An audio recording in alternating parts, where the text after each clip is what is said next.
Hello students, मैं अंजलि पयाल स्वागत करती हूँ आपका आईसीटी वर्चुअल क्लास में। कैसे हैं आप सब लोग? उम्मीद करती हूँ आप सब लोग अच्छे होंगे और अपनी लाइफ में कुछ बहुत बेहतर कर रहे होंगे। आज हम बात कर रहे हैं क्लास 12th की केमिस्ट्री की, जिसमें हम 10th चैप्टर पढ़ते आ रहे हैं, haloalkanes and hello arenes.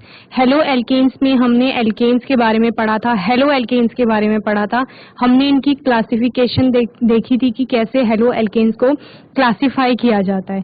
इसके बाद हमने इसका नॉमेनक्लेचर देखा था और साथ ही मेथड ऑफ प्रिपरेशन, यानी हेलो एल्केन्स को अलग अलग विधियों से अलग अलग रिएक्टेंट्स अभिकारक के द्वारा कैसे बनाया जाता है वो हमने देखा था। आज हम कुछ और मेथड देखेंगे प्रिपरेशन के, how to prepare haloalkanes, और एक बार दोबारा रिवाइज करके चलते हैं पूरे चैप्टर को। आइए चलते हैं स्मार्ट बोर्ड की तरफ।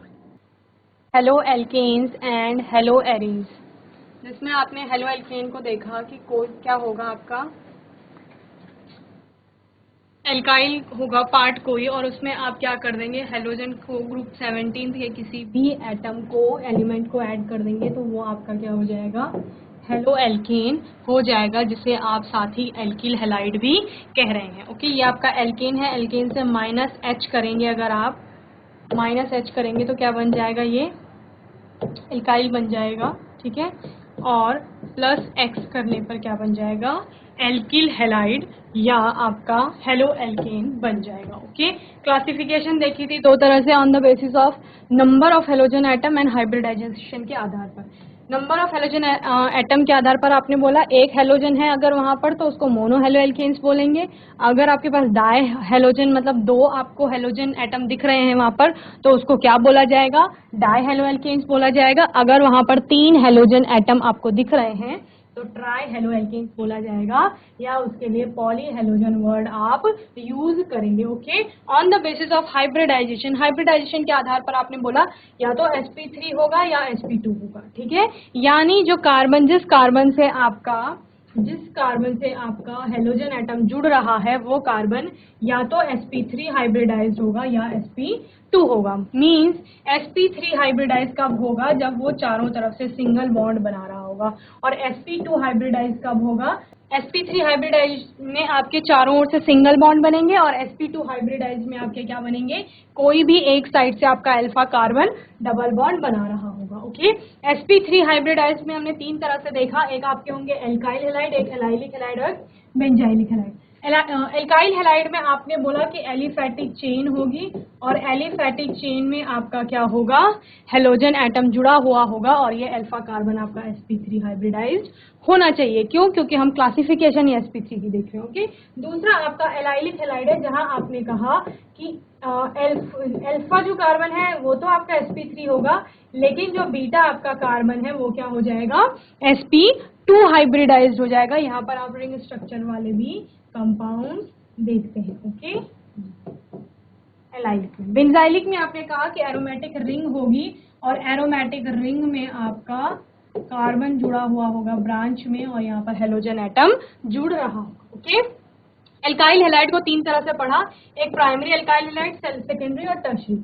जहां पर आपने बोला कि प्राइमरी एल्काइल हैलाइड में आपका कार्बन किसी एक साइड से सिर्फ कार्बन से जुड़ रहा होगा, और बाकी साइड से एक तो हेलोजन आ जाएगा और बाकी आपके कोई और अन्य एटम आ सकता है या फिर हाइड्रोजन आ सकता है। ओके, तो यानी प्राइमरी और 1 डिग्री क्या है, जहां पर आपका अल्फा कार्बन किसी एक साइड से ही कार्बन से बॉन्डेड होगा। सेकेंडरी में क्या हो जाएगा, आपका 2 साइड से कार्बन एटम से, आर का मतलब क्या है, एल्काइल ग्रुप। ओके, ये आपका सेकेंडरी हो गया, और टर्शियरी में ये कार्बन 3 तरफ से कार्बन से जुड़ रहा हो। ओके, और एक इसका मिथाइल हैलाइड का केस बोला था, जिसमें आपका किसी भी साइड से आपका अल्फा कार्बन कार्बन से बॉन्डिंग नहीं कर रहा है, किसी भी अन्य कार्बन से। ओके, एलाइलिक हैलाइड हमने देख लिया, बेंजाइलिक हैलाइड देख लिया। sp2 के आधार पर हमने बोला या तो विनाइलिक हैलाइड होगा या फिर एराइल हैलाइड होगा। विनाइलिक हैलाइड क्या है, जब आपका एलिफैटिक चेन में डबल बॉन्डेड कार्बन से डायरेक्ट आपका कोई हेलोजन एटम जुड़ रहा है तो वो विनाइलिक हैलाइड है। एराइल हैलाइड कब है, जब बेंजीन रिंग से आपका डायरेक्ट क्या जुड़ रहा है, एक्स जुड़ रहा है। ओके, एक्स यानी हेलोजन एटम। तो आपका एराइल हैलाइड और बेंजाइल हैलाइड में यही डिफरेंस है कि एराइल हैलाइड जो होते हैं वहां पर एरोमेटिक रिंग से डायरेक्ट आपका हेलोजन एटम जुड़ता है, और बेंजाइल हैलाइड में या बेंजाइलिक हैलाइड में आपका कार्बन आता है और उस कार्बन से आपका हेलोजन जुड़ेगा। ये बेंजाइलिक का एग्जांपल है, ये एराइल हैलाइड का एग्जांपल है। ओके, इतना आप लोगों ने देख लिया था। उसके बाद कॉमन सिस्टम की बात की थी नोमेनक्लेचर में कि नामकरण जरूरी है, कंपाउंड्स को पढ़ रहे हैं, समझ रहे हैं, अब उनको नाम देना भी आवश्यक है। तो हमने क्या बोला कि कॉमन सिस्टम के अकॉर्डिंग एल्काइल हैलाइड हम प्रोनाउंस करते हैं या एल्काइल हैलाइड करके हम उनको पढ़ते हैं। ओके, एल्काइल हैलाइड क्या है कि पहले आपका एल्काइल ग्रुप का नाम दिया जाएगा, देन जो भी आपका हैलाइड होगा क्लोरो फ्लोरो ब्रोमो उसको आइड के साथ प्रोनाउंस करा जाएगा। जहां पर हमने मिथाइल हैलाइड क्या हो सकता है, ब्रोमाइड हो सकता है, सपोज मिथाइल ब्रोमाइड की बात की,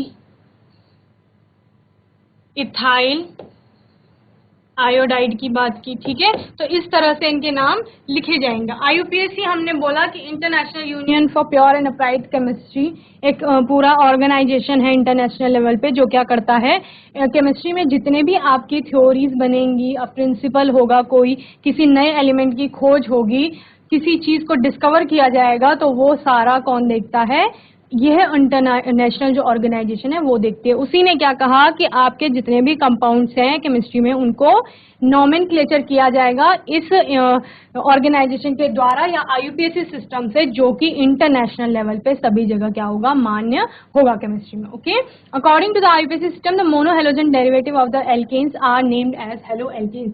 जिनको अभी आप एल्काइल हैलाइड करके प्रोनाउंस कर रहे थे, पढ़ रहे थे, लिख रहे थे, अभी उनको आप हेलो एल्केन्स करके क्या करेंगे, पढ़ेंगे। यानी पहले आपका हेलोजन एटम का नाम लिखा जाएगा, देन जितने उसमें कार्बन्स हैं उनके आधार पर एल्केन चेन का नाम लिखा जाएगा। जैसे यहाँ पे ब्रोमो इथेन है तो पहले आपका ब्रोमो में हेलोजन पार्ट का नाम आ गया है और इथेन आपको बताता है कि 2 कार्बन की यहाँ पर चेन है और एन का मतलब है कि सारे कार्बन सिंगल बॉन्डेड है। ओके, 1 आपको पोजीशन बताता है किसकी, ब्रोमीन की, यानी ब्रोमाइड जो है, ब्रोमो जो है वो आपका 1 पहले नंबर के कार्बन से जुड़ा हुआ है। ओके, इसमें हमने अलग अलग रूल्स देखे थे जहां पर हमने बात की कि जो भी आपके सबसे पहले आप लॉन्ग कार्बन की चेन देखते हैं कि सबसे लंबी कौन सी चेन है कार्बन की, और क्या देखेंगे कहां पर हेलोजन ग्रुप जुड़ा हुआ है, वरीयता देंगे आप ग्रुप्स को जो हमने पहले समझा था, और क्या पढ़ा, डबल बॉन्ड और ट्रिपल बॉन्ड को क्या देंगे, प्रेफरेंस देंगे, वरीयता देंगे किसके कंपैरिजन में, आपके जो हेलोजन एटम्स हैं उनकी तुलना में। ओके,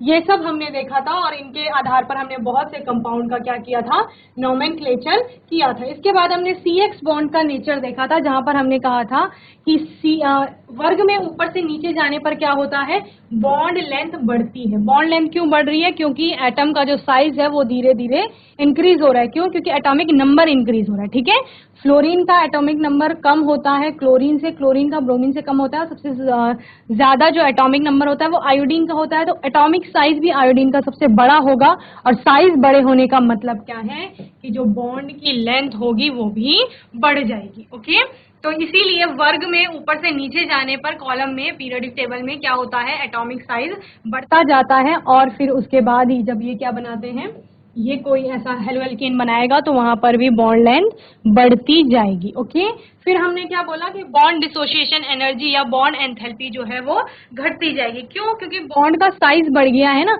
अब क्या हो गया है, ये जो इलेक्ट्रॉन होगा वो क्या होगा, दूर चले जाएगा एटम से। जैसे जैसे साइज बढ़ेगा आयोडीन के केस में दूर होगा इलेक्ट्रॉन, क्योंकि ऑर्बिट ज्यादा हो गई है। ठीक है, तो इलेक्ट्रॉन को उसकी आउटर जो ऑर्बिट है उससे निकालना इजी हो जाता है। ठीक है, जितना बॉन्ड लेंथ ज्यादा होगा उतनी डिसोसिएशन एनर्जी कम चाहिए किसी इलेक्ट्रॉन को इजेक्ट करने के लिए या वहां से निकालने के लिए या उसको रिएक्ट करवाने के लिए दूसरे किसी एटम से। ओके, तो इसीलिए बॉन्ड एंथैल्पी क्या कर रही है, घट रही है। यानी जितना बॉन्ड का साइज छोटा है, बॉन्ड लेंथ कम है, उतना ही उसकी बॉन्ड एंथैल्पी या उतना ही वो स्ट्रॉन्ग बॉन्ड होगा। डायपोल मोमेंट हम देखते हैं कि पहले 2 एटम्स में आपका इंक्रीज करता है, फिर सडनली डिक्रीज होता है और देन फिर इंक्रीज करता है। ये भी हमने देख लिया था कि वहां पर पोलराइजेशन हो जाता है इनके बीच में। देन हमने method of preparation of haloalkanes देखा था जहां पर हमने बोला कि इसको अल्कोहल से बनाया जाएगा, हाइड्रोकार्बन से बनाया जाएगा और हेलोजन एक्सचेंज से भी बनाया जाएगा। ओके, पहले हमने बात की कि अल्कोहल से कैसे बनाया जाएगा, तो the hydroxyl group of an alcohol replaced by halogen atom क्या हो जाएगा, आपके पास अल्कोहल है, ठीक है, और उसको क्या किया जाएगा, X से रिप्लेस कर दिया जाएगा, यानी X वहां पर ऐड कर दिया जाएगा। To replace the hydroxyl group alcohol are treated with the concentrate halogen acid. कुछ तो यहाँ पर HX आपका हेलोजन एसिड डाला जाएगा, जो क्या करेगा, H यहाँ OH से रिएक्ट करेगा आपका। H किसके साथ रिएक्ट करेगा, ये HX आपका हेलोजन एसिड, ठीक है। यहाँ का ये H आपका OH के साथ रिएक्ट करेगा और X आपका किसके साथ रिएक्ट करेगा, R के साथ, ठीक है। तो RX प्लस क्या बन जाएगा, H2O। तो ये अल्कोहल से क्या बनाया जा रहा है, आपका हेलो एल्केन बनाया जा रहा है by the action of halogen acid Groves process. तो यही क्या है, जहां पर हमने क्या बोला, HX की रिएक्शन कराई जाएगी, यानी हेलोजन एसिड कोई भी हो सकता है, H का मतलब हाइड्रोजन से। आर्नियस ने आपको बताया कि एसिड क्या होते हैं, जो डिसोसिएशन पर H प्लस आयंस होते हैं, ठीक है।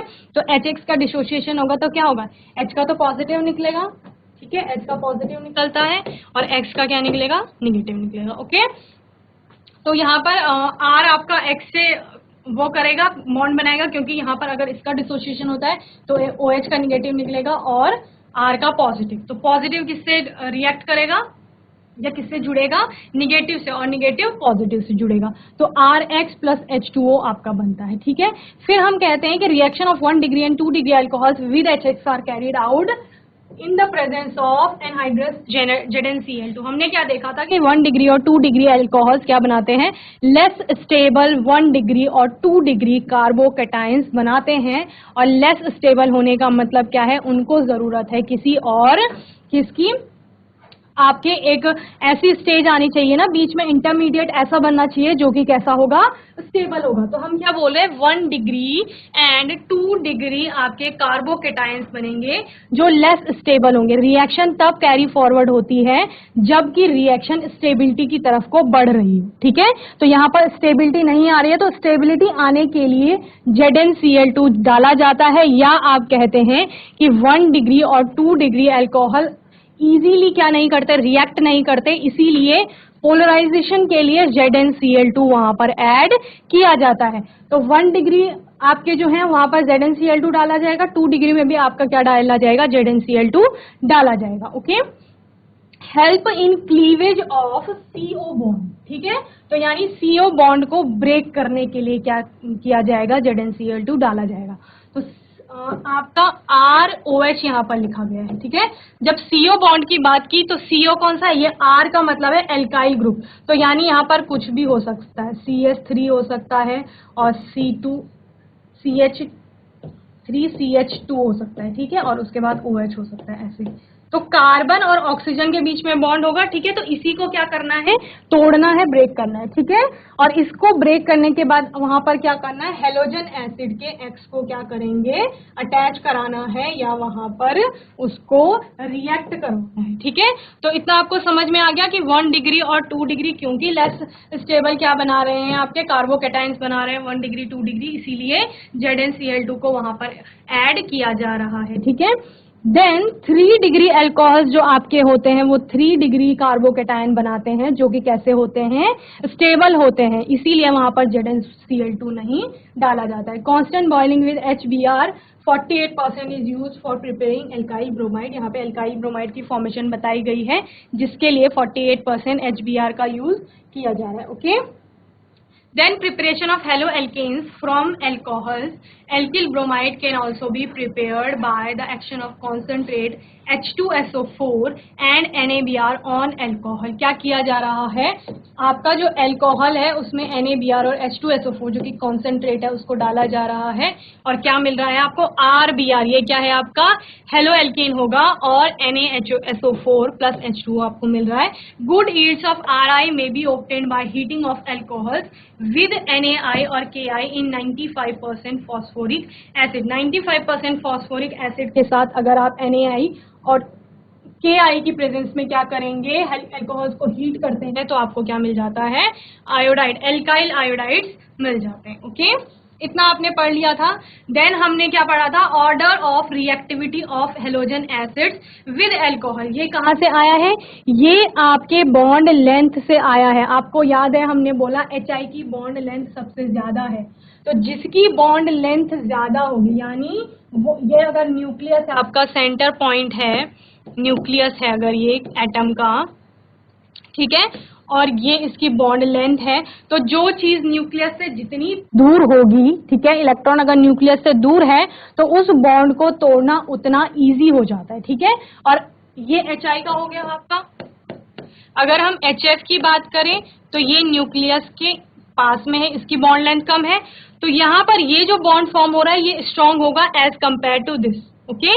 इसके कंपैरिजन में HF का बॉन्ड HI के कंपैरिजन में HF का बॉन्ड कैसा होगा, स्ट्रांग होगा, और उसको ब्रेक कर पाना क्या है, या क्लीवेज जो हम बोल रहे हैं वो कर पाना क्या हो जाएगा, थोड़ा मुश्किल होगा, या वहां पर ज्यादा एनर्जी की जरूरत होगी।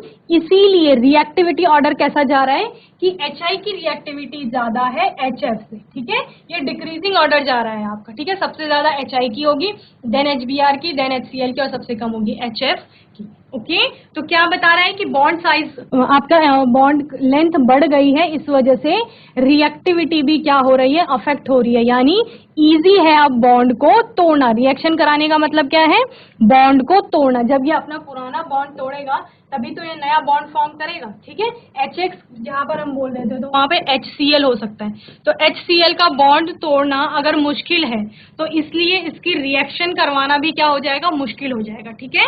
तो ये आपका ऑर्डर ऑफ रिएक्टिविटी हो गया है। दूसरा order of reactivity of alcohols, हमने बोला कि टर्शरी जो एल्कोहल होंगे वो टर्शरी कार्बोकेटाइंस बनाएंगे जो कि स्टेबल होंगे, और वहां पर हम क्या कर रहे हैं, वहां पर हम ZnCl2 का भी इस्तेमाल नहीं कर रहे हैं या उसका यूज नहीं कर रहे हैं, ठीक है, उसकी हेल्प नहीं ले रहे। सेकेंडरी हमने बोला कि 2 डिग्री कार्बोकेटाइंस बनाते हैं जो क्या होते हैं, थोड़े कम स्टेबल होते हैं, या प्राइमरी जो हम बना रहे हैं वो बहुत ज्यादा कम स्टेबल होते हैं, इसीलिए इन दोनों में ZnCl2 ऐड किया गया। और यहाँ पर हमने क्या माना कि टर्शरी जो होता है वो इंस्टेंट रिएक्शन देता है, जल्दी से रिएक्ट करता है किसके साथ, आपका जो भी आप उसमें HX मतलब हेलोजन एसिड ऐड कर रहे हो, ओके। तो होपफुली यहाँ तक आपको समझ में आ गया था। आज हम आगे पढ़ेंगे bye the action of phosphoric halides, okay.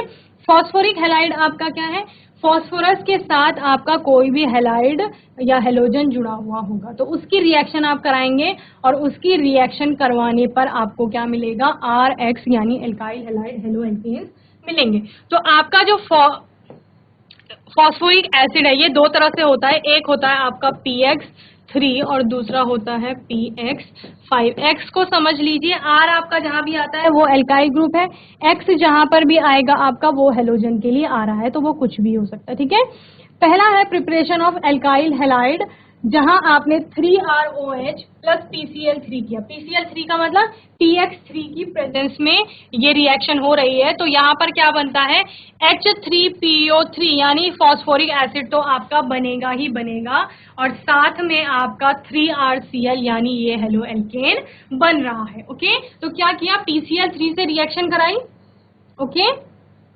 यहाँ Cl के 3 थे, 3 थे, तो वो 3 Cl यहाँ पर आपके जुड़ गए हैं, ओके।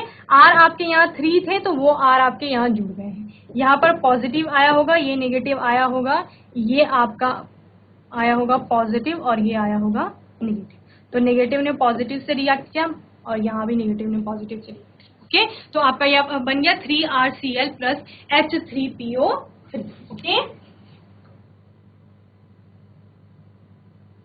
अब यहाँ पर 3R की जगह आप कोई भी वो ले सकते हैं, जैसे हमने लिया यहाँ पर CH3CH2OH, ये इथाइल अल्कोहल प्लस PCl3 आप कर रहे हैं, ओके। तो यहाँ पर क्योंकि आप 3 ले रहे हैं तो क्या हो जाएगा, H3PO3 तो बनेगा ही बनेगा किस केस में, जब आप PX3 की बात कर रहे हैं, यहाँ पर आपने PCl3 लिया है, ओके। इस केस में तो क्या हो गया, आपका H3PO3 बन गया, प्लस क्या बनेगा, 3 तो आपके ये वाले पार्ट रह जाते हैं, क्या हो गया 3CH3CH2, और बाकी क्या बच गया आपका, ये Cl वाला पार्ट, Cl, ओके। तो ये आपका क्लोरोइथेन बन गया है, ठीक है। ये आपका हेलो एल्केन, इसकी प्रिपरेशन करा रहे थे, तो इसको नोट कर लीजिए। फिर हम PCl5 के साथ देखते हैं कि PCl5 के साथ कैसे रिएक्ट करेगा, या PX5 जिसे आप बोल रहे हो, ओके। तो जब हेलो एल्केन्स को किससे, phosphoric halide, try phosphoric halide आप बोल सकते हो, इससे अगर रिएक्ट करा रहे हैं, यानी फॉस्फोरिक हैलाइड जो कि PCl3 है, इसके साथ रिएक्ट कराएंगे, PX3 कोई भी होगा उसके साथ रिएक्ट कराएंगे तो H3PO3 तो आपको बनेगा ही बनेगा। उसके बाद आपका एक हेलो एल्केन बनेगा अकॉर्डिंग टू योर एल्काइल और अकॉर्डिंग टू योर अल्कोहल, जो भी आपका अल्कोहल है उसके अकॉर्डिंग। ओके, ये नोट कर लीजिए आप।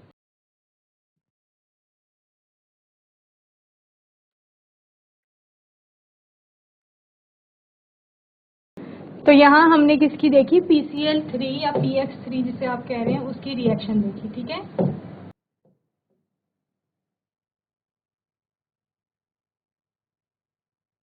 अभी PX5 की रिएक्शन देखते हैं कि PX5 से हम कैसे हेलो एल्केन को बनाएंगे। ठीक है, तो आपका अल्कोहल होगा, उसके साथ PCl5 जो PX5 आप बोल रहे हैं, यहाँ पे PCl5 ले रहे हैं, उसकी रिएक्शन होगी तो यहाँ पर POCl3 तो आपका बनेगा ही बनेगा। ठीक है, क्या हो गया है आपका ROH है। ठीक है, इसका बॉन्ड डिसोशिएट होगा, यहाँ पर ये प्लस बनाएगा, ये क्या बनाएगा, माइनस बनाएगा। ठीक है, इतनी चीज समझ में आ गई। इस केस में बात कर रहे हैं। ठीक है, क्या कर रहे हैं, यहाँ पर ये प्लस नहीं है, ये बॉन्ड डिसोशिएट हो रहा है यहाँ पर। ठीक है, R प्लस OH माइनस बनेगा, प्लस PCl5 है, प्लस PCl5 है, यानी Cl negative P positive. Okay, ये हो जाएगा। उसके बाद क्या होगा, आपका जितना भी यहाँ से H अलग हो जाएगा, O अलग हो जाएगा। ठीक है, ये O P के साथ रिएक्ट करके और Cl3, तीन तो Cl के यहीं आ जाएंगे, तो क्या बन गया, POCl3। ओके, 5 Cl है ना, तो तीन तो POCl3 के साथ आ गए। फिर कितने बचे, 2 Cl बच गए आपके। ठीक है, दोनों क्या होंगे, निगेटिव के होंगे। ठीक है, यहाँ पर ये H आपका पॉजिटिव हो गया, ये फिर क्या बना लेगा, HCl बना लेगा, एक Cl यहाँ हो गया।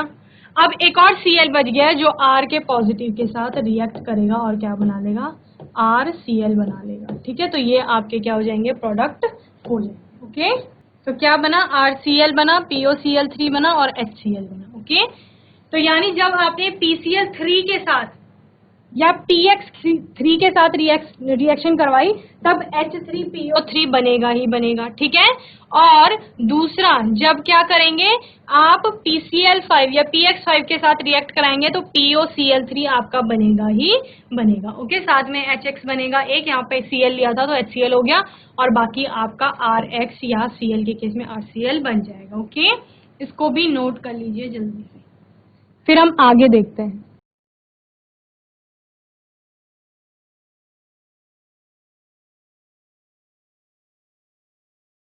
चलिए आगे देखते हैं।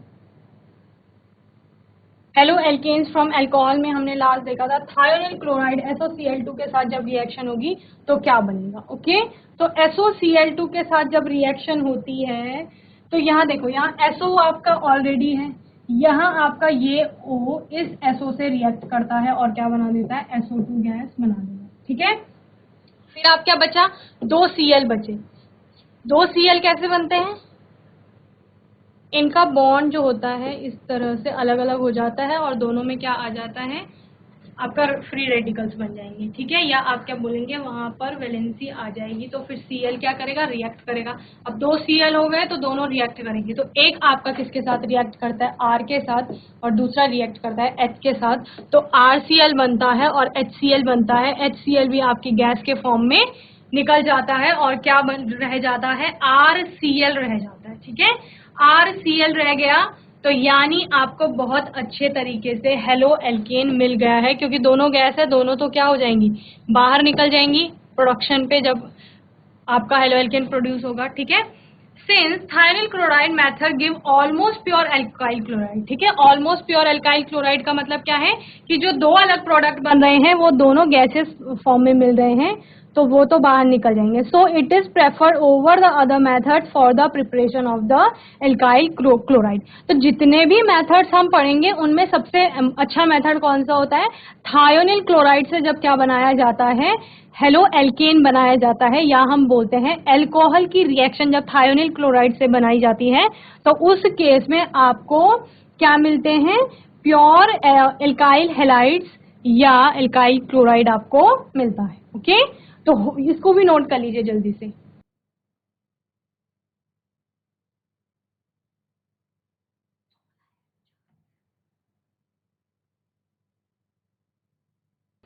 आइए आगे देखते हैं। Now from hydrocarbon by free radical halogenation. सबसे पहला आप क्या क्या बनता है, फ्री रेडिकल हेलोजिनेशन होता है या मुक्त मूलक हेलोजिनेशन द्वारा क्या बनाया जाता है, आपका हेलो एल्केन्स बनाए जाते हैं। फ्री रेडिकल क्लोरिनेशन और bromination of alkanes gives a complex mixture of isomeric mono and polyhalo alkanes which is difficult to separate as pure compound. Consequently the yields of any one compound is low. Okay, और जो लो होगा यहाँ पर किसका use किया जाता है, फिर आप क्या करेंगे, रिएक्शन करवाएंगे किसकी, किसी भी एल्केन की, और वहां पर किससे हेलोजिनेशन होगा, यानी हेलोजन कोई यूज किया जाएगा और फिर क्या बनेगा, आपका हेलो एल्केन बनेगा। ओके, तो इसकी रिएक्शन लिख लीजिए।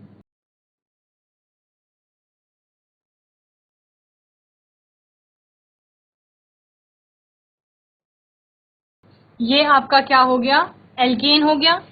हाइड्रोकार्बन का क्या मतलब है कि कार्बन होगा और हाइड्रोजन होगा सिर्फ, तो इसमें देख लो ये हाइड्रोकार्बन है ना, इसमें सिर्फ कार्बन और क्या है, हाइड्रोजन है। ठीक है, तो according to the valency of carbon आप हाइड्रोजन जोड़ देंगे उसमें।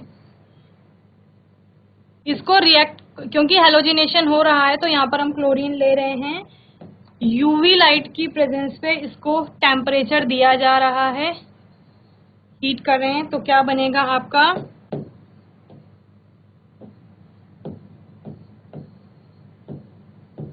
एक तो आपका ये बनेगा, ठीक है,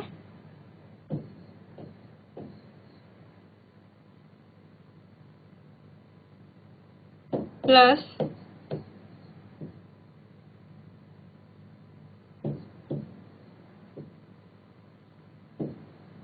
ये बनेगा। ओके,